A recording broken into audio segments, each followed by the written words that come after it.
Hello, Global Filipino Magazine. Thank you so much for choosing me as one of your Global Filipino Icon. Maraming salamat po.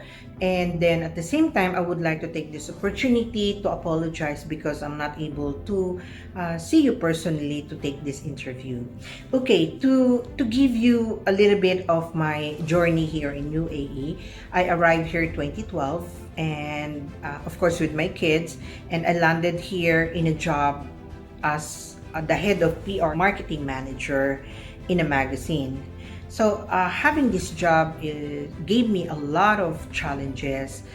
First, I'm very new in the country and I'm very new in the place. I don't know anyone. Then at the same time, I don't know how to speak Arabic. So apparently, communication is very important when you are in sales. So that alone gave me so much of difficulties of communicating with my clients. Well, I stayed in Alain for 2 years and then I started to get bored. I said to myself, I want something new in my life.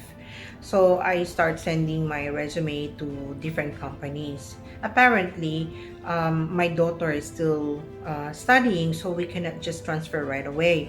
One of my friend told me, tumawag siya sa akin, sabi niya, Lee, gusto mo bang magturo as a reliever teacher? Sabi ko, sige. Kaya lang, this requires a little bit of Arabic kasi it's a local school. Sabi ko, sige pa rin.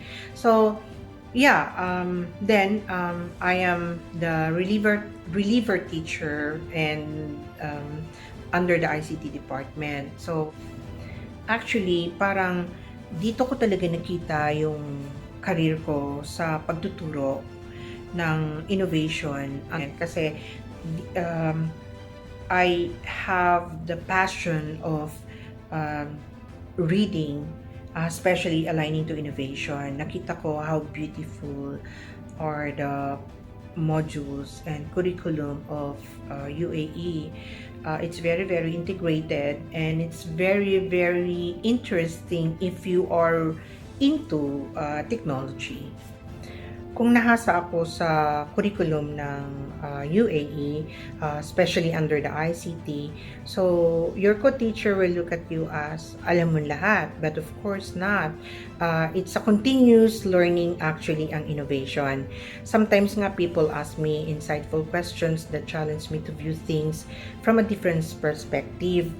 This one, if you know the answer, of course it will help you grow. But it often is the question that brings naman the most value, hindi ba? Not the answer.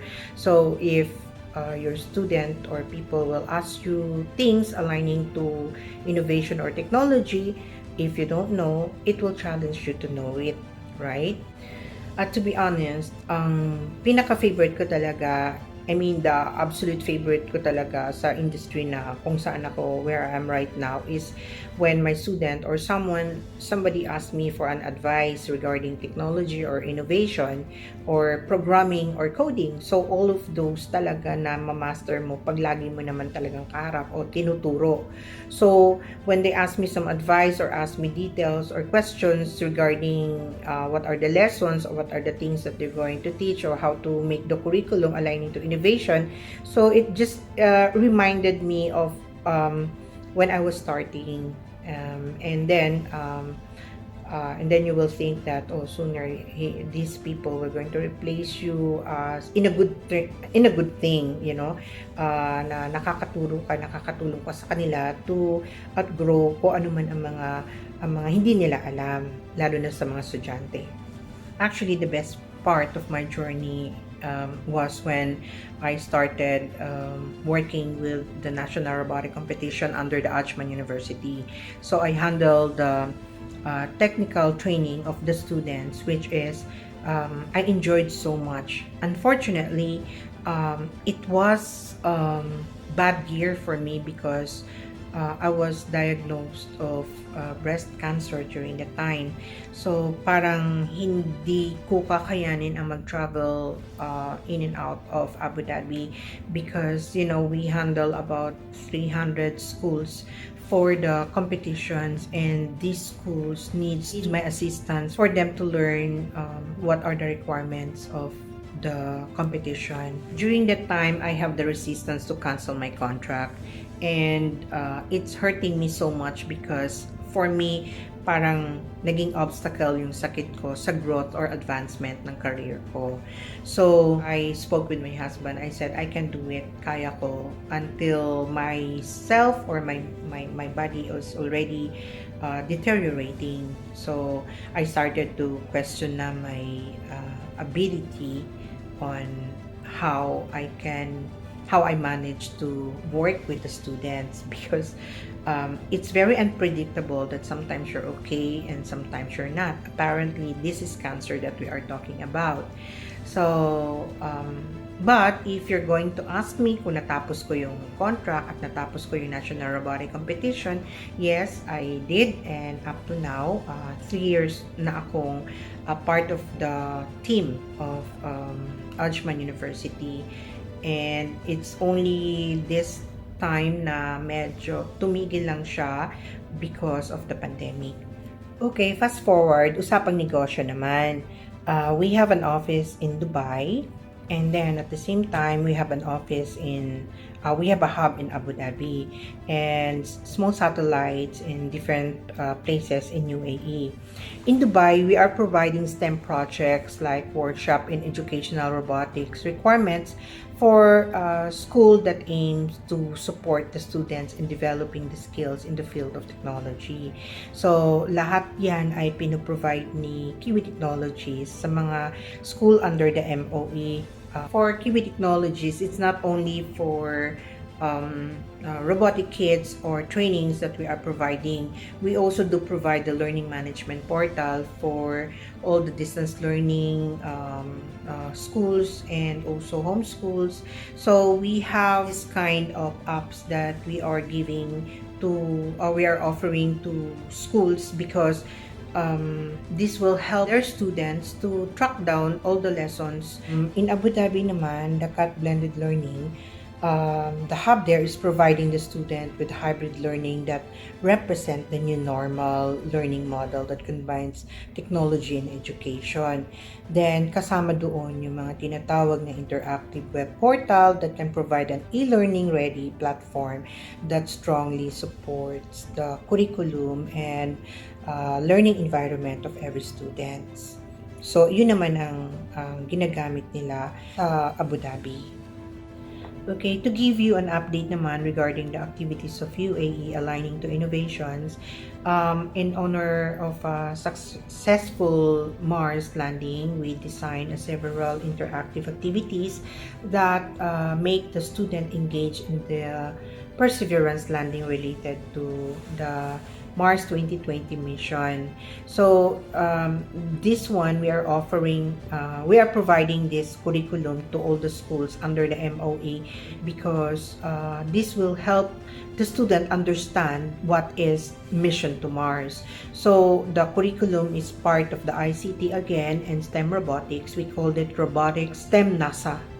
So this one, each students who participate will receive a lesson plan with robotic kits where they can create a different theme and set of activities to compete with ranging from building their own Mars mission to plan for launching. Well, there you go. That is my 9 years journey here in UAE. I'm happy. I'm contented. Wala na akong gustong hingiin pa. Dumating na ako sa punto na gusto ko na mag-retire. But may gusto pa pala akong hingiin. Isa na lang pala talaga ang gusto kong mangyari sa buhay ko. Ang magkaroon ako ng foundation. This is not actually for me. This is for the kids who's not capable of going to school because their parents are not capable. So, sana magkaroon ako ng foundation na I can provide innovation in education to all the students na matatalino pero hindi kaya mag-aral. So, yun ang hinihingi ko. Then after that, okay, I'm fine. Sabi nga nila, when you arise in the morning, you have to think of a precious privilege to be alive, to breathe, to think, to enjoy, to love, to see your kids and enjoy their youthfulness, this privilege is not given to many. So remember that life is a gift.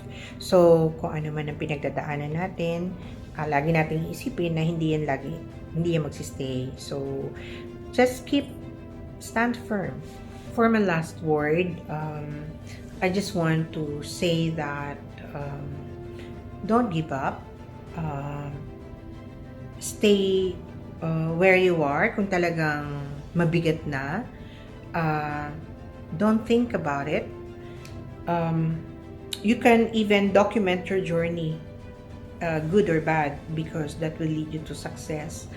And makikita mo yung difference ng sitwasyon mo ngayon at sitwasyon mo bukas. Kung may pangarap ka, tuparin mo. Kung may pangarap ka, pagsikapan mong gawin. It always, the best thing that you can do for yourself is talagang sundin mo ang pangarap mo. And later on, makikita mo, hindi mo pagsisisihan kung masinop ka, masipag ka, at porsigido ka. Makikita mo na lilinginin mo yon, balang araw lilinginin mo at sasabihin mo talaga, tatanong mo yan sa sarili ko na wow, if you hesitated to stay firm o to become aggressive to reach your goal, nasaan ka na kaya ngayon? So yun yung mga tanong na gusto mong itanong pag nakamit mo na yung success o pangarap mo. So, develop a mindset of a successful person. Regardless what you do, if you're doing simple things, you're doing, you achieve small things, it doesn't matter. Basta ang isipin mo, successful ka. Plain and simple. Yun lang. That will give you a way up if you think that way. Of course, with consistency and discipline, everything that you're doing, it will become a natural to you to reach your goals. So, it's just like mindsetting lang talaga and perspective in life. So, if you do small or big things na natatapos mo, that is considered a success.